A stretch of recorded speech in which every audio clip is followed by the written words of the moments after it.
David Cano, director general en AFI Inversiones Globales. David, buenos días, Hola, bienvenido. ¿qué tal? Muchísimas gracias, muy buenos días. ¿En qué punto estamos?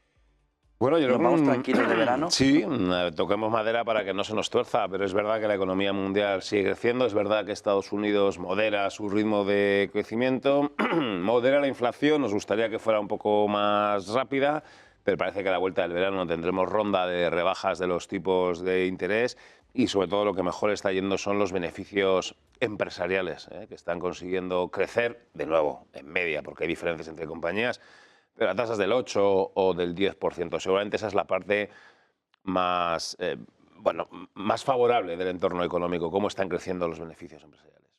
A partir de aquí, bancos centrales pueden echar el freno de emergencia. ¿Podemos ver un freno de emergencia antes de fin de año? Porque Bueno, parece que la inflación va a repuntar. Sí, lo que sucede es que seguramente los niveles de tipos de interés que tenemos, perdón, cuando los pusieron los bancos centrales es porque la inflación estaba muy alta y no había avisos de que se fuese a moderar. Es verdad que la inflación va a repuntar, ¿eh? El efecto base interanual, por ejemplo, de las materias primas es muy, muy importante, pero los tipos están en zona restrictiva y por lo tanto lo que sí que tiene sentido es hacer una especie de ajuste fino, bajar una o dos veces, compensando, como digo, la subida de septiembre o la subida que tuvimos en mayo, junio del pasado año. Sería eso, sería más bien un fine-tuning de anteriores elevaciones de los tipos de interés que no tanto un proceso de muy fuertes bajadas de tipos de interés. A partir de aquí, ¿qué tiene que mirar el inversor? Porque tiene mucho ganado. Sí, Y el bueno, riesgo de perder una parte de lo ganado es importante. sí, yo lo que tiene que mirar, como comentaba, los beneficios empresariales. Al final, el motor de la renta variable siempre deben de ser los beneficios y esa es la parte que está funcionando francamente bien. La capacidad que están teniendo las compañías de absorber la inflación, incluso de trasladar precios finales en algunos casos y sobre todo la relajación que estamos observando en los costes financieros y eso seguramente va a continuar, ¿no? Yo creo que debemos fijarnos muy mucho para el inversor en renta variable, como digo, en los beneficios empresariales y para el inversor en renta fija que ese repunte de la inflación no sea excesivo y sobre todo que los bancos centrales no nos cambien el discurso como nos lo cambiaron el pasado año a peor, digo, en septiembre y eso sin ninguna duda generó volatilidad. No se podía ser el problema que a la vuelta del verano los bancos centrales modificaran de forma intensa su discurso. Y luego, evidentemente, pues la geoestrategia, ¿no? Esa que siempre sigue ahí con un montón de factores de incertidumbre, aunque es verdad que bueno, pues parece que los mercados financieros han aprendido a convivir con ese factor de riesgo. ¿También van a aprender a convivir con el Biden que acabamos de descubrir? Bueno, yo creo que no, ¿no? Al final, de una u otra forma, el mandato de Biden va a terminar. Yo creo que eso el mercado lo tiene bastante descontado y lo que sería importante es que no se abriera un periodo de excesiva incertidumbre sobre quién va a ser el candidato y demás, ¿no? Yo creo que también este factor de riesgo y los cambios políticos que estamos asistiendo, ¿no? Que vamos a ver también en el Reino Unido. Bueno, yo creo que ese no es el factor que de momento está condicionando en exceso los mercados. ¿Te preocupa Trump?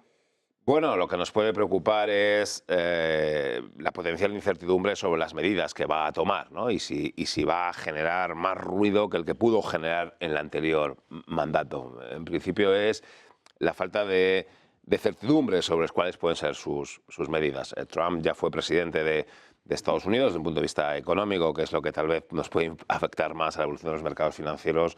Bueno, la economía sigue con un ciclo expansivo y no debería generar una excesiva volatilidad. Bueno, tengo aquí el nuevo libro de David Cano, Fundamentos de Economía Financiera, Gestión de Carteras y Finanzas del Comportamiento.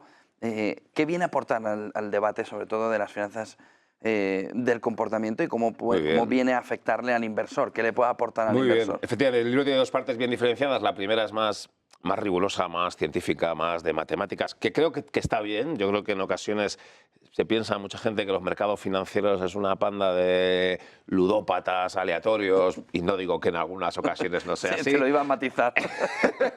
Pero también tiene unos fundamentos, ¿eh? Y hay unas fórmulas y hay algo que a medio y largo plazo funciona. Y eso es lo que pretendo hacer en la primera parte, que puede llamar un poco la atención, pero son fórmulas matemáticas. Y en la segunda parte, efectivamente, es ese comportamiento humano, es ese sesgo de la aversión a la pérdida, esa sobrereacción que existe en los mercados financieros. Y me parecía que era interesante hacer ese contraste, ¿eh? Frente a un rigor matemático muy fundamental que puede funcionar a medio y largo plazo, un componente emocional que sin ninguna duda tenemos que conocer cómo funciona nuestra mente, cómo funciona la mente del resto de las personas que están en los mercados financieros, porque los movimientos a corto plazo de los mercados muchas veces pesan mucho más el componente emocional que el componente racional. Sí, vemos en las carteras 60-40, ¿no? Renta variable, renta fija, ¿cuánto pesa 60-40, ¿no? Ese algoritmo, esa previsión a través de los números y el comportamiento, ¿dónde pondríamos cada uno? Muy buena pregunta. Pues yo te diría que a corto plazo seguramente pesa muchísimo más el componente emocional. Es decir, a un día, a una semana, a un mes, a 3 meses, igual pesa el 90% del componente emocional. Pero si nos vamos a horizontes temporales más largos, ¿qué es largo plazo? 5 o 10 años, al final son las fórmulas matemáticas y es los fundamentos de economía financiera. Por eso es importante que el inversor sepa cuál es su horizonte temporal, porque su horizonte temporal es corto plazo, debe ser mucho más consciente del componente emocional. Si su horizonte temporal es más medio y largo plazo, que se olvide de la volatilidad de corto plazo y que atienda a los fundamentos. ¿Cuánto se pierde por culpa de ese comportamiento, esa sensación de aquí va a pasar algo, aquí va a pasar? ¿Cuánto se pierde por no controlarnos? Sí, bueno, por no tener la mente fría. Exacto, hay estudios que hablan incluso del 80 o el 90%, ¿no? Digo, no que se pierda el capital, sino que pierdes el 80% de la potencial revalorización. Al final los mercados financieros tienden a subir mucho después de que los mercados hayan caído mucho. Y esa secuencia se suele producir. Los mercados suben poquito a poco, de repente caen mucho y es ahí cuando luego se recuperan mucho. Pues bien, la evidencia empírica es contundente.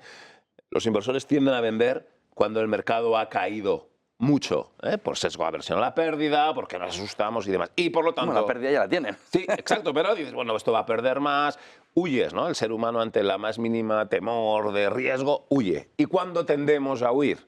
Precisamente después de haberse producido esa fuerte caída y por eso normalmente nos perdemos las fuertes subidas, porque tendemos a vender en el peor de los momentos. Claro, ahí es donde hay que buscar técnicas, disciplina, para tratar de evitar sufrir esas pérdidas. El otro día hablaba con un amigo que tenía, yo no tengo acciones por limitaciones de CNMV y demás, prefiero no comprar nada. Y entonces me enseña, yo no tengo, entonces me enseña aquí en una aplicación todo lo que tiene. Entonces empiezo a tirar así el scroll hacia abajo y le digo, pero tío, pero bueno, que tenía una cartera de inversor que dice, y además iba ganando lo que no está escrito. Y yo le dije, oye, ¿tienes stop loss? Y me dice, no. Y digo, ¿sabes qué es lo único que va a contener el stop loss? Que tú digas, espera. Bueno, y decía, que no estuve hace tiempo. Tío, que tenías mucho dinero ahí, Y dice, no, porque prefiero ir viendo yo. Y dije, madre mía, el castañazo que se puede dar. Es decir, ¿hasta qué punto stop loss, tener un asesoramiento independiente que te pueda decir, suéltate, desengánchate, que estás ahí cogido a eso que decías, que nunca iba a perder y que lo va perdiendo? Es decir, ¿hasta qué punto nos tenemos que poner límites, aunque vayan contra nuestra razón, en un momento en el que decimos, es que era mi niña bonita esta acción, llevo ganado, claro, él lleva en la cabeza tanto beneficio que no quiere soltarse de eso, está enganchado a eso. Bueno, hay que buscarse algo de fuera, ¿no? Pues eso es un poco lo que trato de contar en la primera parte, en el componente más racional. Lo que sucede es que cuando lo contamos, sobre todo a los que son menos expertos tal vez, pues les parece o aburrido o excesivamente teórico. Pero está claro que al final, a medio y largo plazo, en los mercados financieros también hay que tener una disciplina, hay que tener un método, hay que tener unos fundamentos. Y por lo tanto, lo decimos desde la experiencia y es un poco lo que pretendo contar en el libro, pero es verdad que mucha gente dice, bueno, eso no funciona, yo tengo mi propio método, yo tengo mis propias cosas. Pero empieza mal, ¿eh? ¿Qué sabéis vosotros los economistas? ¿Qué sabréis vosotros los profesionales? Yo tengo un método y el mío funciona mucho mejor. Bueno, pues oye, evidentemente son dos formas diferentes de pensar. Si les funciona, bueno, pues estupendo, pero es verdad que la evidencia sobre el funcionamiento de esa tipología de métodos, bueno, no es demasiado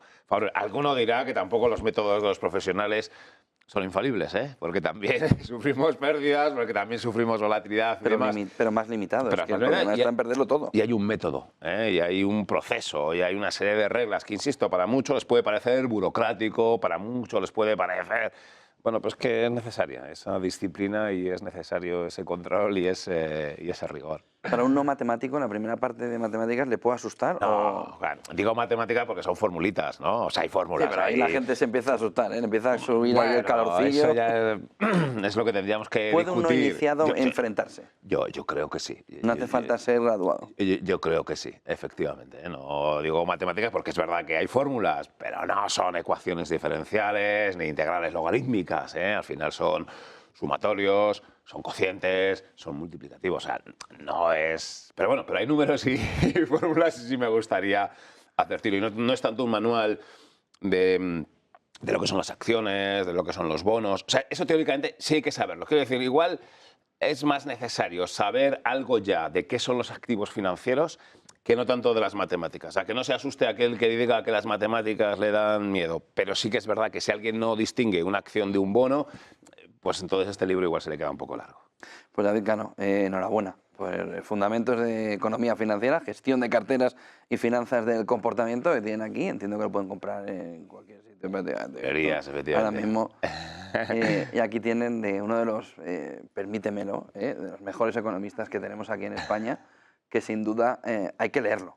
Hay que leerlo porque estamos hablando de David Cano, que, os lo repito, y está aquí, es verdad que está aquí, pero yo lo conozco de hace muchos años y es uno de los mejores economistas que tenemos en nuestro país, por lo que hay que escucharle y leerle. Muchas gracias por tu generosa definición. Muchísimas gracias. Gracias, David, buen día y buen negocio. Gracias, hasta otra.